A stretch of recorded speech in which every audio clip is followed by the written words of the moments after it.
All right, good morning, everyone, and welcome to Houston Oasis. We are so happy that you are here today.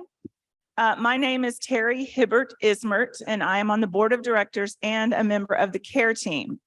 Just if you know, if anybody is ever in need of some special care, some loving, something taken to the hospital, we can do that. We have a committee that does that, just so you know. I usually like to start each meeting with a couple of our core values. Reality is known through reason, be accepting, and be accepted. Those are fabulous things to live our lives by. We've got a great lineup for you today. First of all, we have Ermelinda Cuellar, who has been with us numerous times, and we're very excited she's here. And then we have Cynthia McDonald. Our main talk is Cynthia McDonald. She's an infectious disease medical case manager in Chicago. She's very active as a health and political advocate, including normalizing atheism amongst the Black community. She's a regular host on the nonprofits produced by the atheist community of Austin and Women's Atheists Unload, produced by the Promethean Secular Frontier, PSF channel. Her talk is entitled Social and Economic Justice from an Atheist Point of View. Please help me welcome Cynthia McDonald.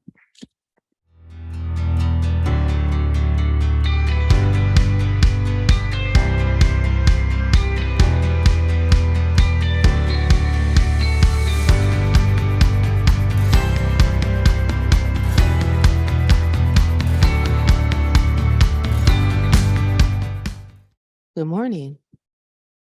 It's still morning now, right? I think so. Okay, cool. So good morning. And I also want to thank you for that warm introduction. I want to first say that I'm honored and I am humbled that I have been invited by Will Judy and the Houston Oasis to address you today.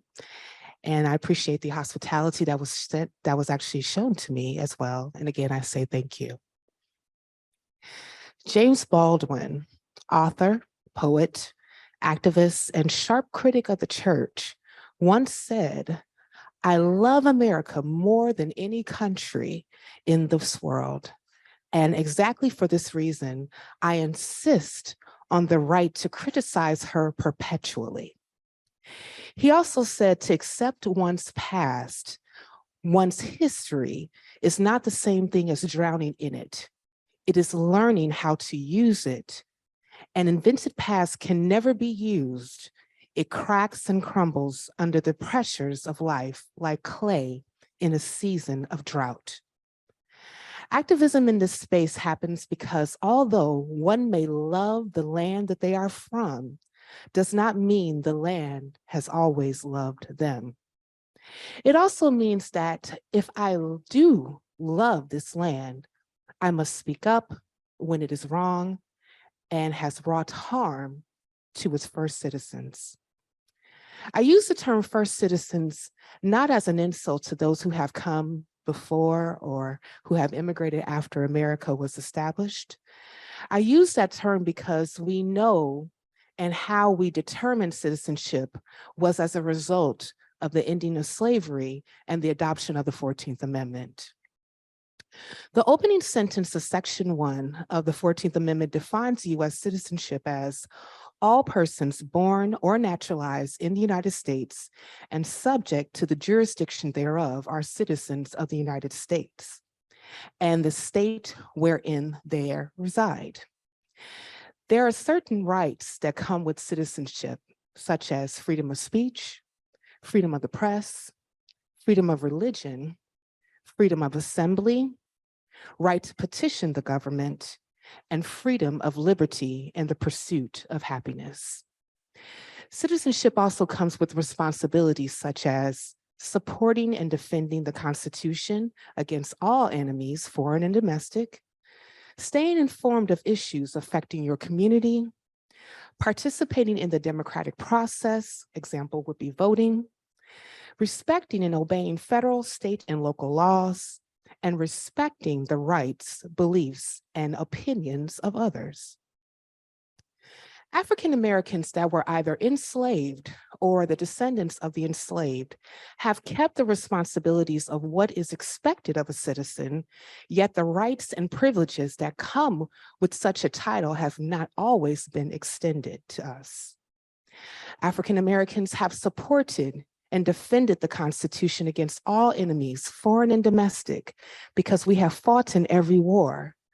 I myself am the daughter of a Korean War veteran and a great-granddaughter of a World War I veteran. African Americans stay informed on the issues that affect our community because we are still living under the legacies of slavery and Jim Crow. African Americans have participated in every election since we were given the right to vote, yet we still face voter suppression in numerous states and municipalities.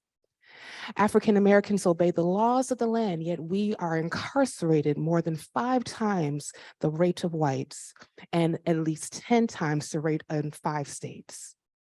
According to a study published by NYU Steinhardt and NYU CUSP and the Stanford Open Policing Project Act in 2020, Black drivers are about 20% more likely to be stopped than white drivers relative to their share of the residential population.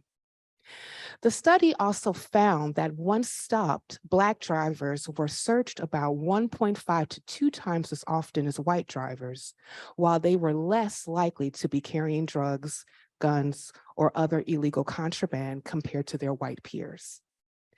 Also, according to the study by researchers from Harvard T.H. Chan School of Public Health, Black Americans are 3.23 times more likely than white Americans to be killed by the police.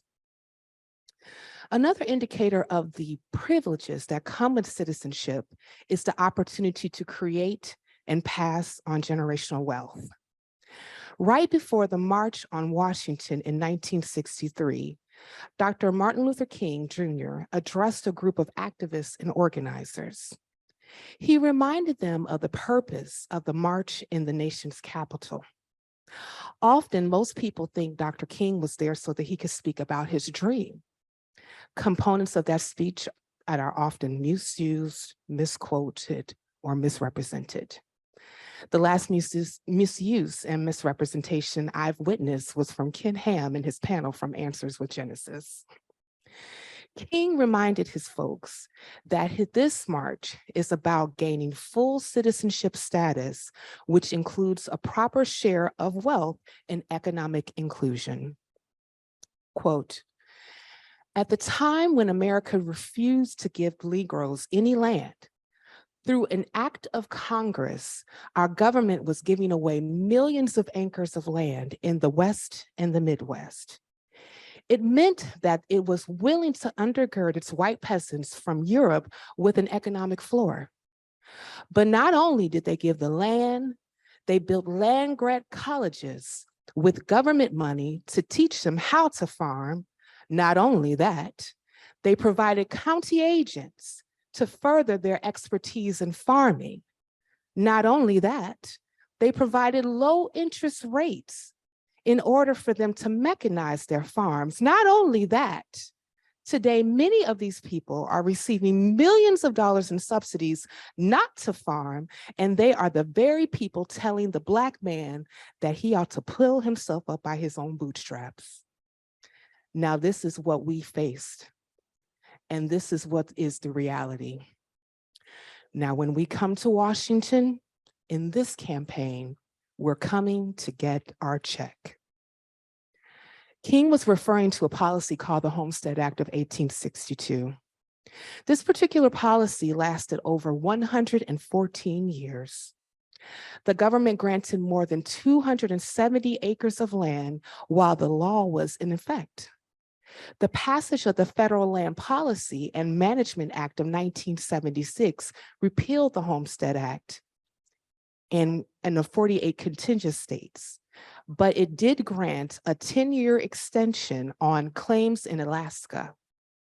By 1934, well over 1.5 million white families, both American-born and immigrant, eventually profited from it. And although the process was rife with fraud and many homesteaders sold their plots to corporations, the original claimants pocketed the income from the land sales, establishing a basis of wealth and capital. About 6,000 Black families were able to take advantage of the policy, but most of them lost their land through land theft, lynchings, and the like. Enforcement of previous policies like the Oregon Land Donation Act of 1850 barred Black citizens from owning land and real estate. In 1866, shortly after the end of the Civil War, the Southern Homestead Act was supposed to function like the original act. During the first year of the SHA, unoccupied Southern land was offered exclusively to African Americans and loyal whites. But after 1867, even landless former Confederates could apply. You can guess what happened afterwards. This one act of Congress has approximately 48 million white Americans living off of the wealth from that one policy. Companies like Cargill and Purdue exist because of the Homestead Act. Colleges like USC exist because of the Homestead Act. The United States has used policy countless times to create wealth in predominantly white communities. Policies like the New Deal, enacted in 1933, largely went to whites and excluded Blacks. The GI Bill, enacted in 1944, was enacted towards the end of World War II. This policy was to give economic assistance to veterans, such as getting a house, investing in a business, or paying for college. Unfortunately, the management of this policy was given to the states, so many Black soldiers coming home from war were often denied this benefit and never told why. An example is the state of Mississippi only granting 2 Black veterans the GI Bill when it was first enacted. Some 1.2 million Black men served in the United States military during the war. 237,000 soldiers were from Mississippi, and a large contingency of those soldiers were Black. Why does this matter? I'm glad you asked. Oftentimes, the question is raised, what is wrong with Black people? What about the Black on Black crime? What about Black gangs? What about the marriage rates being so low? What about where I'm from, Chicago? What about this and what about that? The whataboutisms are what I like to call the symptoms of a disease. I also like to call them work avoidance. Since I hit you with a little history of economic injustice, let's delve into the wonderful world of statistics. Currently, Black Americans own less than 2% of the wealth in the United States. The median income of an African-American household is roughly $30,000 to $40,000 a year versus the median income of a white household being $65,000 per year or more. The estimated median wealth of Black households is $36,000, not liquid, while white households estimated their parents' median wealth at $150,000. A Black household median wealth with the head of the house with a bachelor's degree is roughly $15,000 less than the head of a household that is white without a high school diploma. According to the Economic Institute policy, African Americans' median household income and wealth is lower than all racial and ethnic groups, even with this myth that African Americans have the spending power of $1.3 trillion. It is a fallacy. The number was based on self-reporting surveys and combined incomes of African Americans for approximately 1 year. If you did not know by now, income does not equate to wealth, and it damn sure does not mean buying power. So what now? How is this going to be solved?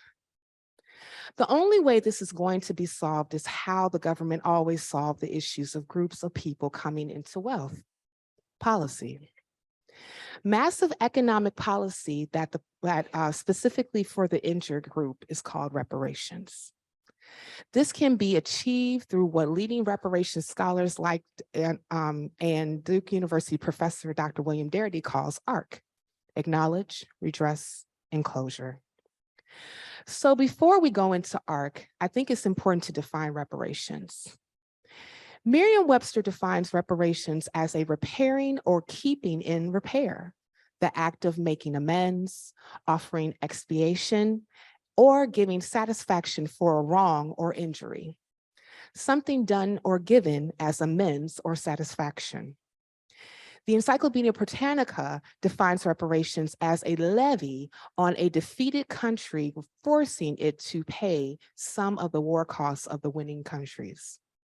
Reparations were levied on the Central Powers after World War I to compensate the Allies for some of their war cost.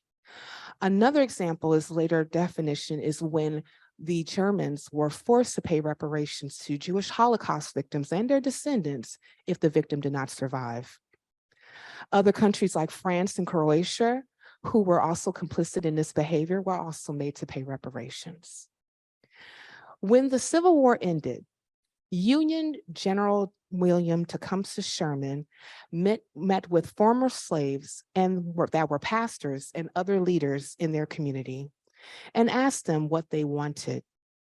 They told him land that they could work and farm on their own. On January 16, 1865, during the American Civil War, he issued Special Field Order number 15, a wartime order to allot land to some freed families in plots of land no larger than 40 acres. That wartime order was rescinded by the government, and the land was redistributed back to former slave owners after the assassination of Abraham Lincoln of the United States. And President Johnson then becoming President Andrew Johnson, rather. According to an article in Yes Magazine, those land grants alone would have been worth at least $6.4 trillion of money today. Another econ PhD candidate told me that recently the land grants would have actually been worth over $19 trillion today. America has often acknowledged its malfeasance. On July 29, 2008, the U.S. House of Representatives issued an apology to Black Americans for the institution of slavery and the subsequent Jim Crow laws for the years of discriminations against Blacks as second-class citizens in American society. Representative Steve Cohen, Democrat from Tennessee, issued the resolution, and it had over 220 co-sponsors.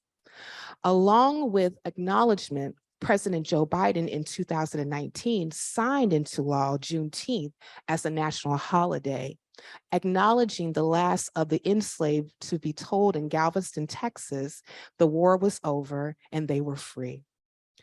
So the United States is already very aware of its complacency. And despite the recent laws in various states banning the teaching of critical race theory, and which I like to call actual history, it would not negate the fact that America has done a deep injustice and harm to Black Americans. In the spirit of Dr. King's Not Only That, America is also liable for other policies that have caused great harm to our community, like convict leasing, land theft, domestic terrorism and lynching, redlining, the war on drugs, massive incarceration, multiple Black towns where residents were massacred, and whole townships that are underwater, to environmental racism such as Flint, Michigan, water, or Cancer Alley in Louisiana. All of this blood is on America's hands, yet we have yet to see any attempt to redress and repair. So what does redress and repair look like? Dr. Darity, who I mentioned previously, stated in an article from BU Today, Redress is the actual form of restitution that might take, and I've argued that in any program of reparations, it's important that restitution must include, in some significant way, direct payments to eligible recipients. So it's who is eligible.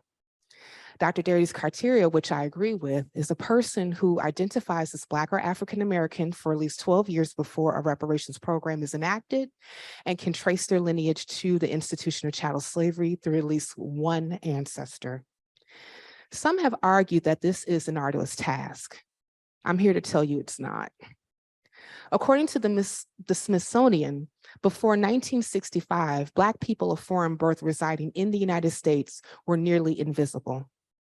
According to the 1960 census, their percentage of the population was to the right of the decimal point. But after 1965, men and women of African descent entered the United States in ever-increasing numbers. During the 1990s, some 900,000 Black immigrants came from the Caribbean, and another 400,000 came from Africa. Still others came from Europe and the Pacific Rim. Also, as an antidote, not only am I descended from chattel slavery in America, I'm also a descendant of Black immigrants. First and second, and so on, generations of Black immigrants know where we hail. The United States Census from 1870 is the first census to name all former slaves. Using census records constitutes indirect evidence to the institution of chattel slavery. Also, it is noteworthy that there are still other documents like bills of sales and other slave records that have survived. Dr. Darity proposes in his book he co-wrote with his wife, Kirsten Mullen, From Here to Equality, Reparations for Black Americans in the 21st Century, that part of a reparations program would be for the federal government to set up an office to help those who have claimed to find substantiating documents to confirm their lineage to chattel slavery. At the heart of any reparations program should be to address and close the racial wealth gap. As mentioned earlier, I shared historical examples of multiple infractions that have caused this chasm to exist today. It is only through direct payments, economic building programs, and implementing protections can address this macro crisis that Black freedmen descendants face.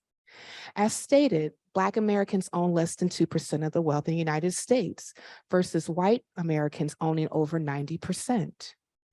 During the pandemic in 2020, 41% of closed businesses were Black versus 17% of white businesses. This is a direct result of not having capital to keep one's business afloat during perilous times.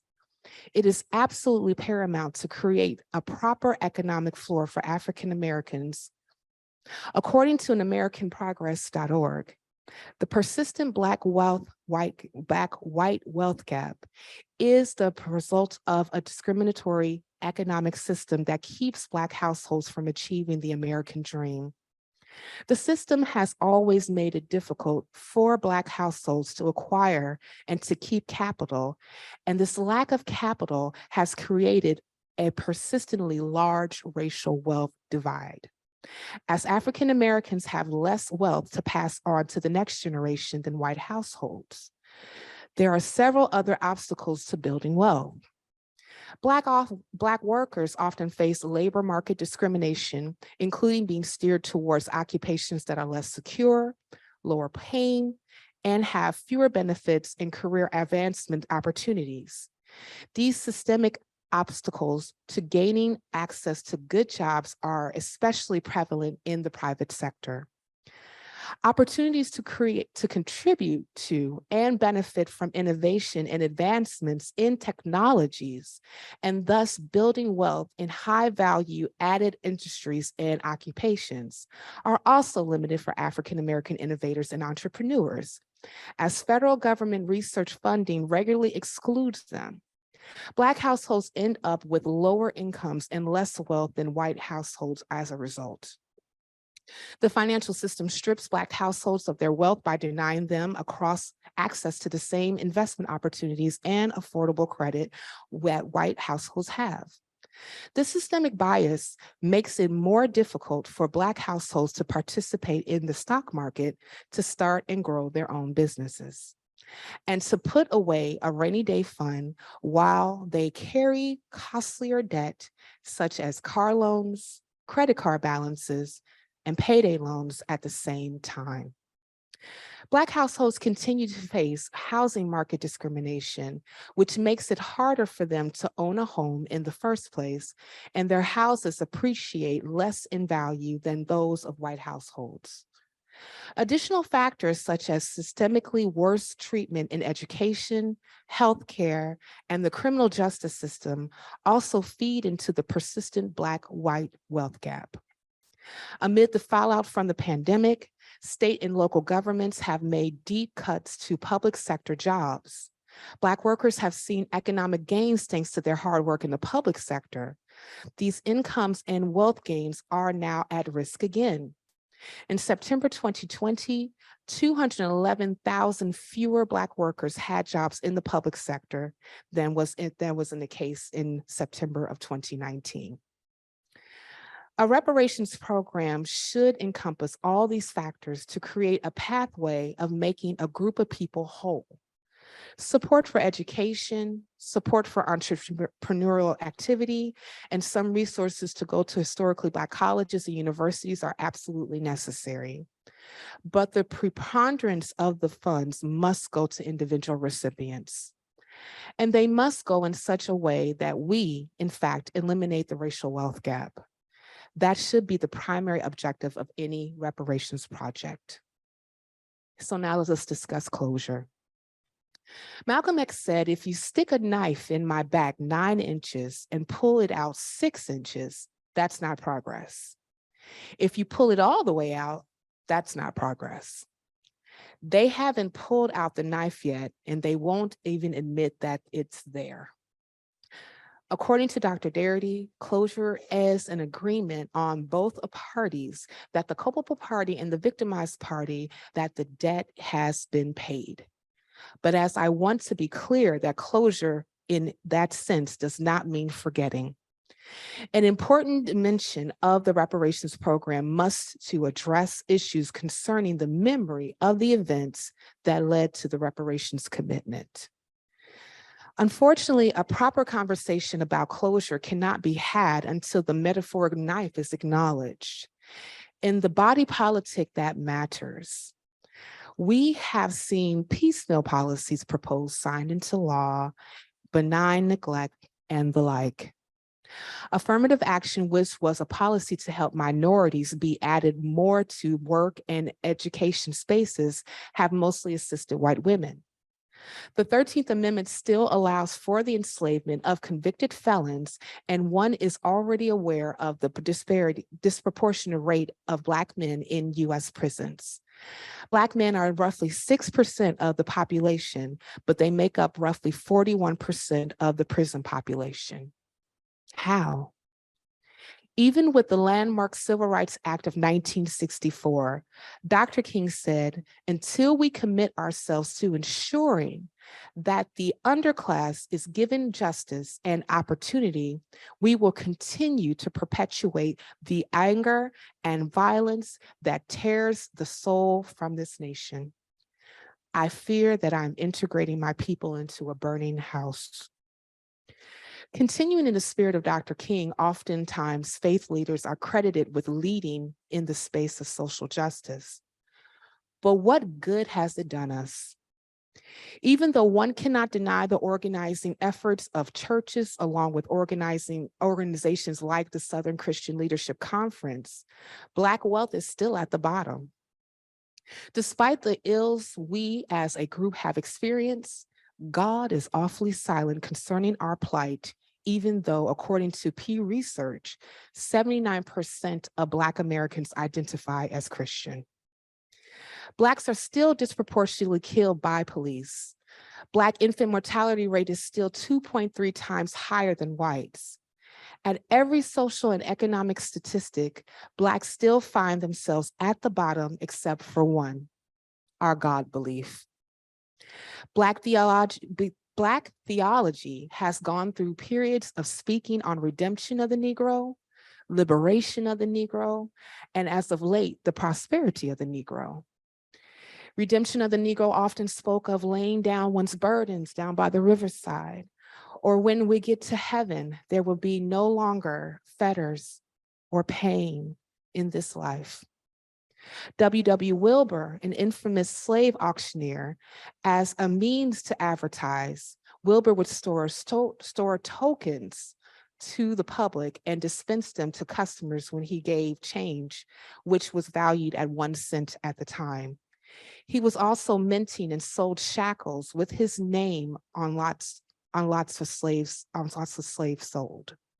One token that I read, W.W. Wilbur, slave seller, strong, healthy African Black from Cape Coast, Africa, 1806. The reverse side read, W.W. Wilbur, slave auctioneer, African Negroes fresh off the ship lot 12333, River Street, Charleston, South Carolina. He was also instrumental in the Christianization of African slaves. He owned and operated a mercantile during the pre-Civil War era of Charleston, South Carolina. Slaves were taught the Bible, but no passages that alluded to liberation. Slave Bibles were used to promote docility amongst the enslaved. Much of the Old Testament was omitted, and only about half of the New Testament remained. The reason? So that the enslaved Africans couldn't read or read anything that might incite them to rebel. During the Bible lessons, a white person had to be present to give an account that proper passages were taught. The thought that teaching enslaved people biblical lessons about obedience and accepting one's fate would help them be better slaves. Some sermons aimed at enslaved people were someone who accepts his lot in life, keeps his faith in God, and in the end is rewarded for it. Passages that emphasized equality between groups of people were also excised. This included, there is neither Jew nor Greek, there is neither bond nor free, there is neither male nor female, for ye are all one in Christ Jesus. Galatians 3:28. The Slave Bible also does not contain the book of Revelation, which tells of a new heaven and earth in which evil will be punished. In contrast, one of the passages that remain was the proponents of slavery that they loved to cite, servants, be obedient to them that your masters, according to the flesh with fear and trembling, in singleness of your heart, as until Christ. Ephesians 6:5. Liberation often spoke principally of the moral reaction to poverty and social injustice. It attempts to liberate people from marginalized communities from multiple forms of political, social, economic, and religious subjugation, and views Christian theology as a theology of liberation. A rational study of the being of God in the world in light of the existential situation of an oppressed community, relating the forces of liberation to the essence of the gospel, which is Jesus Christ. And prosperity theology views the Bible as a contract between God and humans. If humans have faith in God, he will deliver security and prosperity. The doctrine emphasizes the importance of personal empowerment, proposing that it is God's will for his people to be blessed. The atonement reconciliation with God is the interpretation to include the alleviation of sickness and poverty, which are viewed as curses to be broken by faith. This is believed to be achieved through donations of money, visualization, and positive confession. These are all forms of apologetics to continue to believe that serving a silent and apathetic God that has nothing to do with change the position of Black Americans. I conjecture he is also quite absent at the southern border as well. It is time for a new approach. I had a discourse with a Black conservative who told me the reason for all these abysmal statistics is because of how we think. I cannot completely dismiss that. Often hoping, wishing, and praying for a deity that there is no empirical evidence exists to save our community is a bad approach. I am of the ilk that wants to believe as many true things as possible and not believe in things that are not true. If one thing that any civil rights leader that has been effective in their advocacy taught us, it is that none of these things we desire on the macro level can be achieved without a political solution. Voting is important, but it is not the full stop of political engagement. Who writes their congressperson today? What about calling their offices? How about going to town halls where you can engage them directly? And the engagement level should not just be on the federal level, nay. There are state and municipal representatives that need engagement as well because all politics are local. My friends, speaking on the need for proper economic justice is a Herculean task, especially since the issues that Black people face are long and deep. Although it may seem insurmountable, it is still a task that should not be ignored or forgotten. We as a people will not survive without a commitment from the powers that are over us to intervene. And I don't mean Jesus. They won't do it, though, without our voices. It can't be just African Americans saying this either. It has to be a critical mass of all peoples recognizing and putting hand to plow to make this a reality. I, as a Black woman, can only do so much. It takes a village to make this happen. And also, please recognize that the upliftment of the Black community is an upliftment for America. Every transformative legislation that affects the social and economic makeup for America is because Black people said, enough is enough. Time for reciprocity. Thank you. Can you hear me? Is it working? Okay. So what do you think about a good reparations structure? Like if you had an idea of like how this might be implemented in real life, say in the next 10, 20, 30 years or over a period of time. And what do you think of if it was integrated in some kind of like tax break and tax increase, maybe on the ultra wealthy, something like that? Thank you. A good reparations program would be answered better by economists that are better than me. But from what I've read with mostly Dr. Darity's work, he recommended not only like direct payments, but also other programs as well to target different things that have basically been an enemy to building wealth. That is also part of like home building programs, also with I think he also mentioned like business grants, things of that nature. But it would be over a period of time. Like he recommends like around 10 years. And it's basically just to combat inflation. Tax breaks have been proposed too, but I think that once like the conversation actually happens to the point where we're saying like, okay, this is what we're going to do. I know that like HR 40 is the thing about actually putting together a commission to actually study reparations and like what it possibly will look like.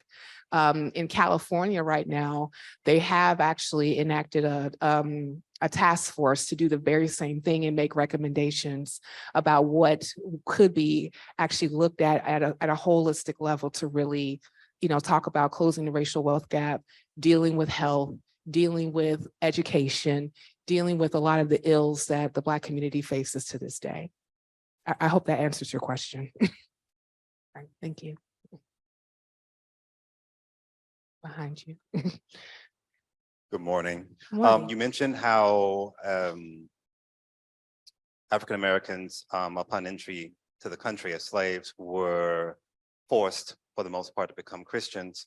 And we're talking about things that happened hundreds of years ago, and yet to this day, the African American community still cleaves to Christianity um, in first way. So what would you recommend, or what do you think would be an appropriate inroad to make to sort of like help people find their way out of that sort of mental slavery? Yeah, good question. Thank you.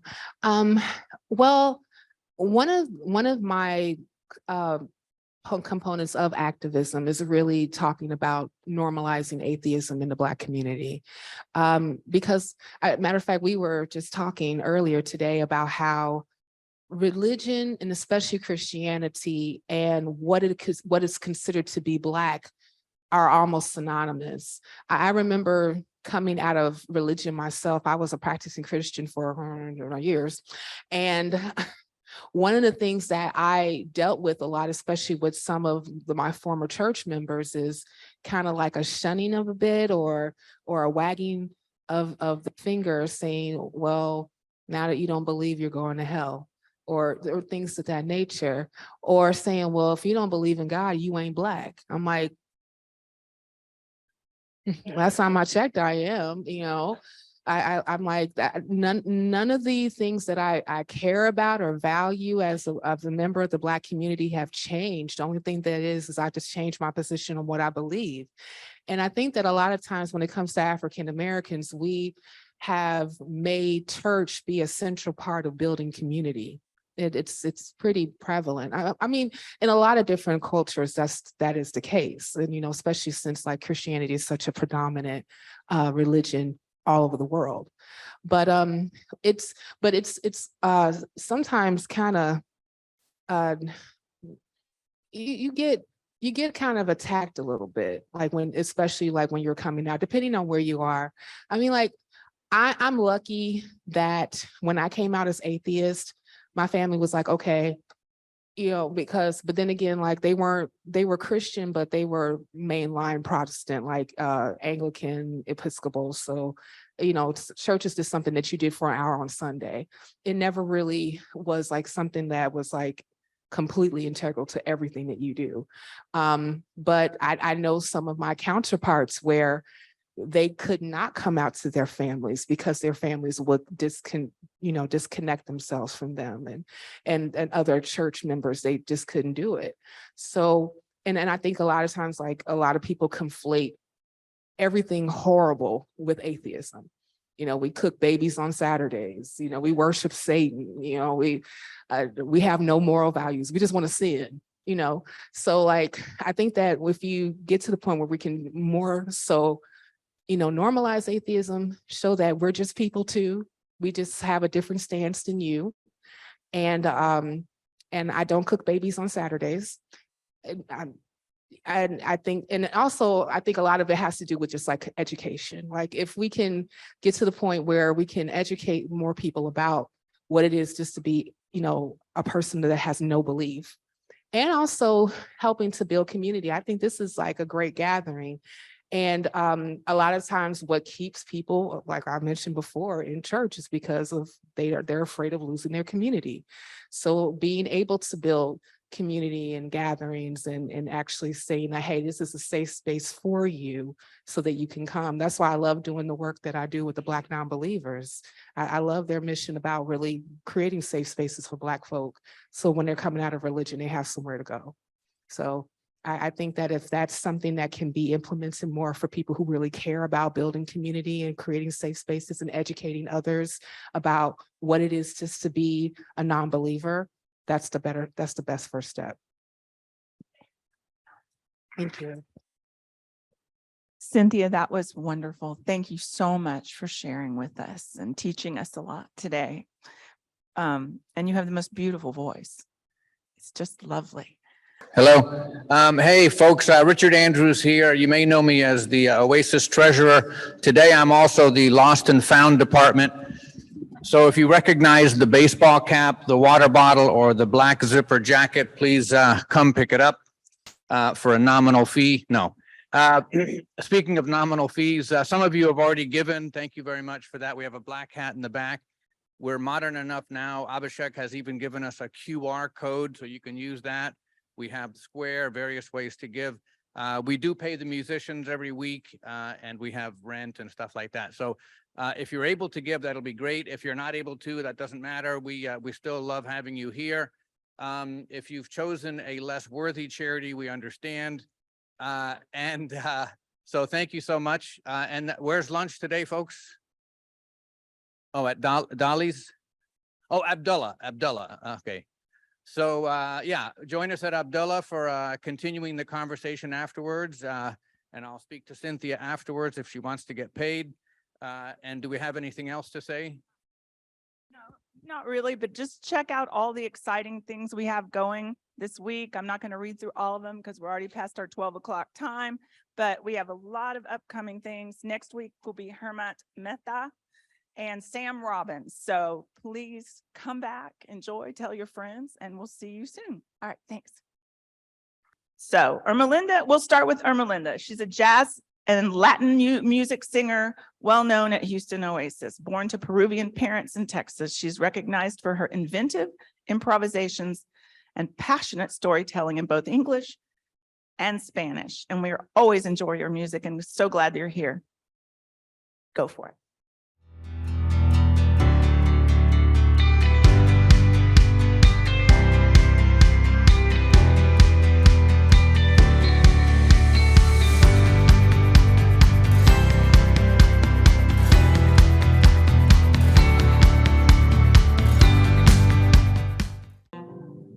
This lovely day will lengthen into evening.